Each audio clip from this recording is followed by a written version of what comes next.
Isang pinagpalang umaga. Minsan pa po, isang pinagpalang umaga. Good morning.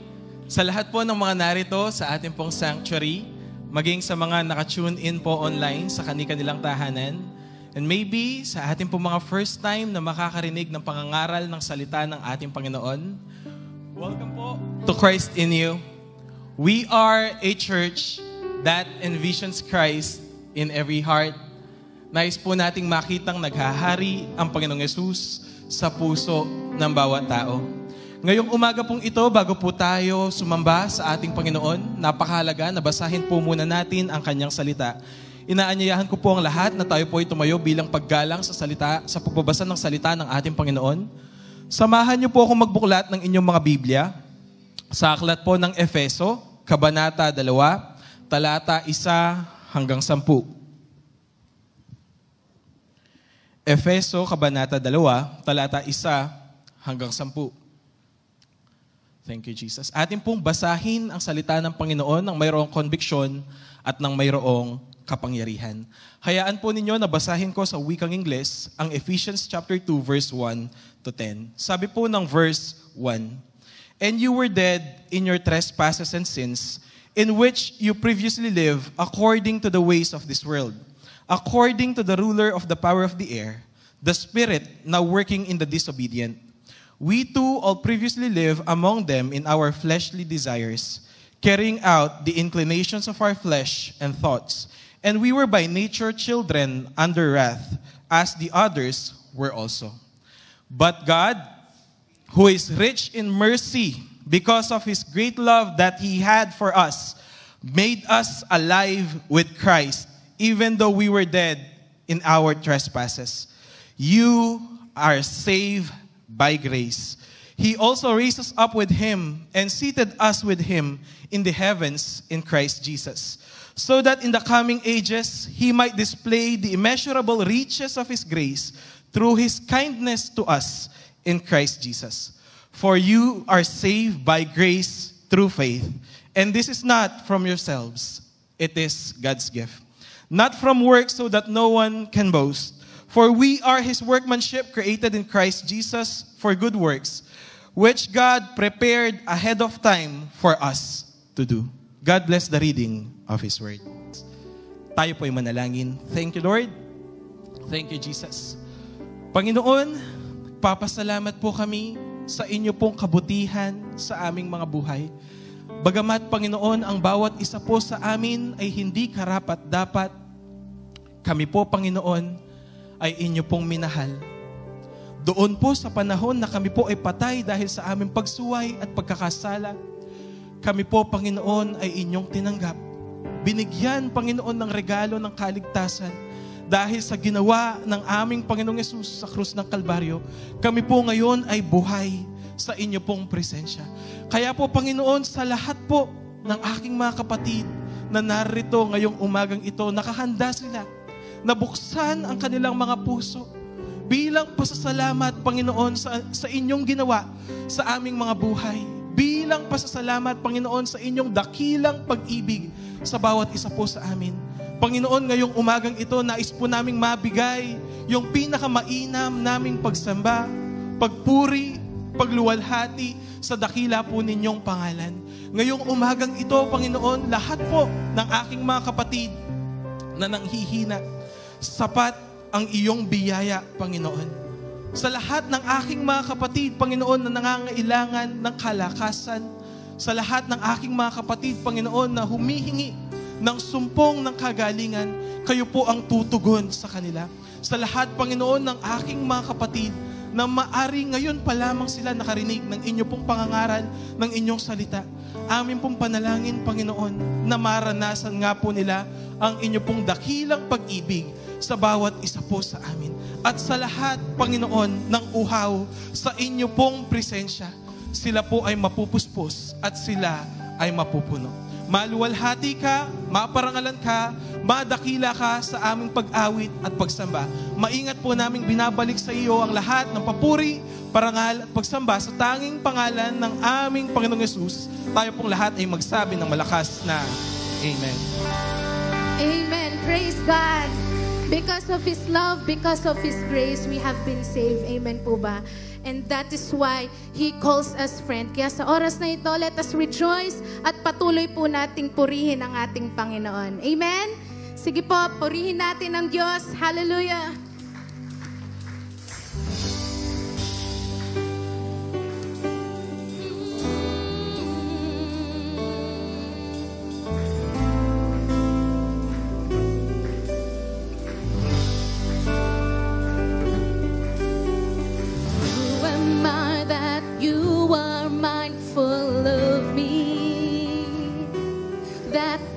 Hear me when I call. Is it true that you are thinking of me? How you love me? It's amazing. Who am I? Who am I that you are mindful of me?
For you have been so good to us.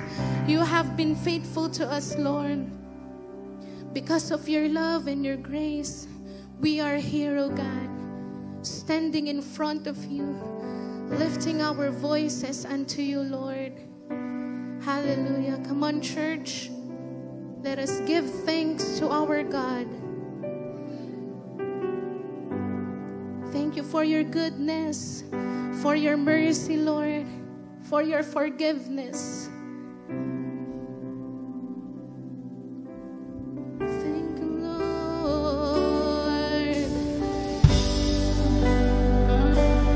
Oh, faithful, we'll love to be in your presence, God. We love you, Lord. You paid the price for us, Lord.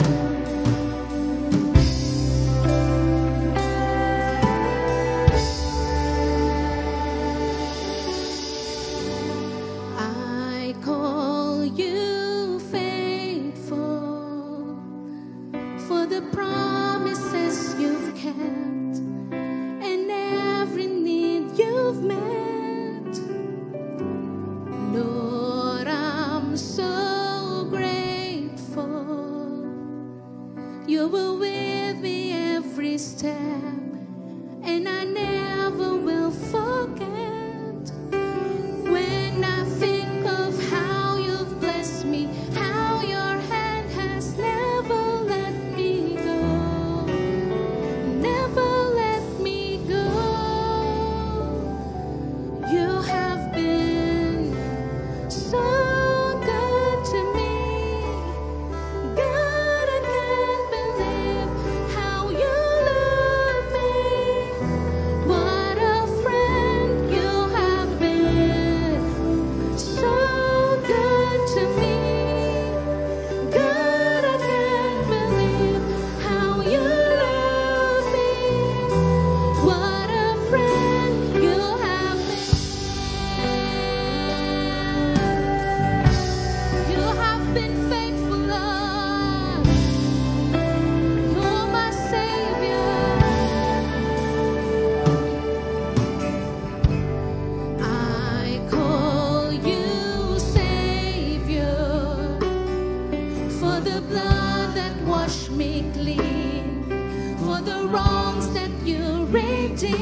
pagsamba, pagluwalhati, pasasalamat sa ating Panginoon.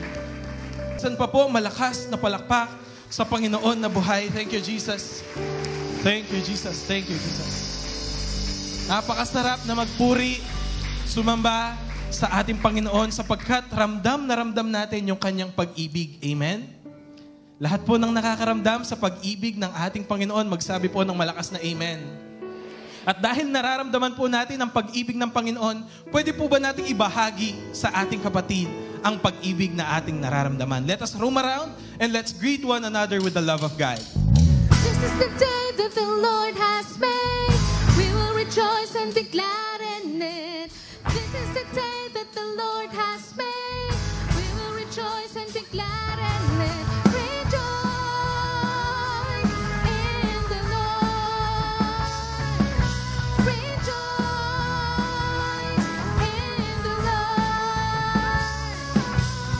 Celebrate the presence of the Lord, for He is worthy to be praised. Celebrate the presence of the Lord, for He is worthy to be praised. Rejoice in the Lord. Rejoice in the Lord. Rejoice in the Lord.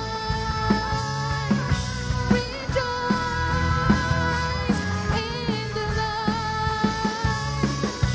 Rejoice. Tayo po ay maaari nang umupo. Thank you, Jesus. Pakingitian po ang inyong katabi. Thank you, Jesus. Ayan, pakingitian. Pakita po natin yung ngiti na galing sa ating Panginoon. Thank you, Jesus. Tayo po ngayon ay darako sa ating pong pagkakaloob sa ating Panginoon. Ito po ay bahagi ng ating pagsamba sa ating pong Panginoon na buhay. Thank you, Jesus. Ating pong ihanda ang ating mga kaloob, ating mga ikapu, bilang pagbibigay pasasalamat sa Panginoon na nagpapala sa lahat ng ating mga pangangailangan. Tayo po yumuko at tayo po manalangin. Thank you, Lord. Thank you, Jesus. Panginoon, ngayong umagang ito, kami po ay nagpapasalamat sa inyo pong katapatan sa aming mga buhay. Salamat, Panginoon, na sa bawat panahon na kami po ay nangangailangan, dinidinig po ninyo ang aming mga panalangin, inyong binubuksan, Panginoon, ang dungawan ng bintana ng kalangitan para ibuhos ang mga pagpapala na amin pong kailangan. Salamat, Panginoon, sa mga ginagawa ng aming mga kamay, kayo po ang nagpapala nito. Kaya po, Panginoon, ngayong umagang ito, kami po ay mayroong galak sa aming mga puso na ibalik sa inyo ang aming mga kaloob at ang aming mga ikapu. At ang aming panalangin, Panginoon, ang lahat ng ito ay magamit para lalong maisulong at maluwalhati ang inyo pong pangalan dito po sa lupa. Muli, Panginoon, binabalik po namin sa inyo ang pinakamataas na papuri, parangal at pagsamba sa pangalan po ng aming Panginoong Yesus. Tayo pong lahat ay magsabi ng malakas na Amen.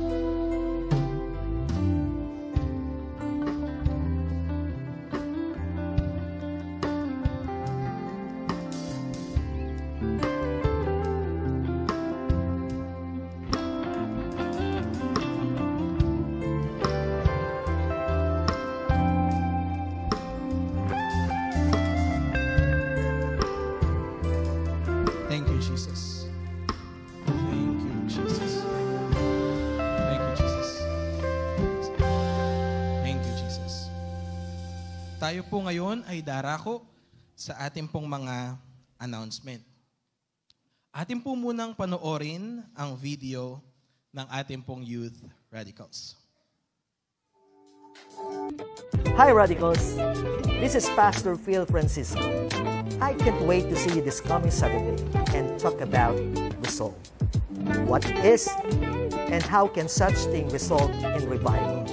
Let's find out this week. Resolve, paninindigan ang ating paninindigan. Kung business, kumikita po ako, yung kailangan ng mga anak ko, nabibigay ko, nabibili ko yung kailangan ko, gusto ko. Pero kulang pa rin po, parang malungkot pa rin ako sa buhay ko.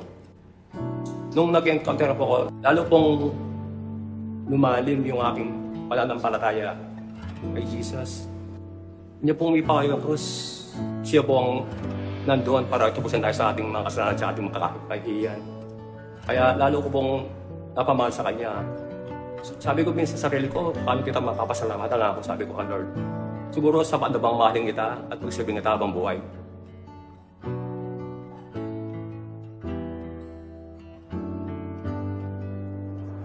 Yung purpose ko sa buhay ko, as a Christian, to love and to serve God. That day po, my life has changed and it will never be the same again.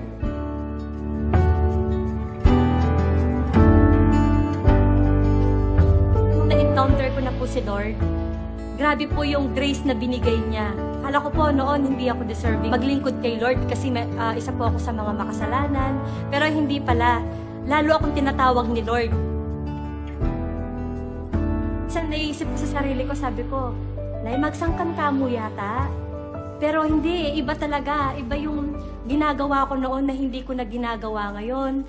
Dati kumakanta ako sa bar, gusto ko dito ako kumanta. Ngayon, gusto ko dito sa kanya. Dito, siya yung pupurihin ko, sa kanya ako maglilingkod, siya yung kakantahan ko. Salamat kay Lord kasi binago niya yung buhay ko, binago niya yung family ko.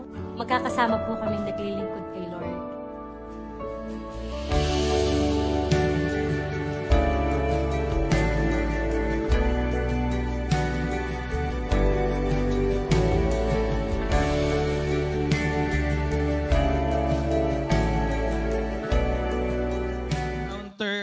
Jesus Retreat. Pwede po bang itaas ng kamay yung mga hindi pa po nakapag-attend ng ating Encounter Jesus Retreat? Dati po tinatawag itong Encounter God Retreat. Sige po, mamaya po sa labas, inaanyayahan po ang lahat na tayo po ay magpa-register. Ito po ay gaganapin sa March 29 to 30 from 8 in the morning hanggang 5:30 po ng hapon. Ito po ay Biyernes at Sabado, 2 araw lamang. Yung pong ating Encounter Jesus Retreat ay 300 pesos lamang po. Kagaya po ng ating narinig, dito po sa Encounter, mararanasan po natin yung pagmamahal, yung pag-ibig, yung biyaya ng Diyos na magpapabago sa ating mga buhay. Kaya po inaanyayahan po ang lahat sa ating pong Encounter Jesus Retreat this coming March 29 to 30 for only 300 pesos. 2 araw po ito. Ayan. 8 o'clock to 5:30 in the afternoon. Ayan. Hinihintay po tayo ng ating mga ushers sa labas para po tayo ay makapag-register.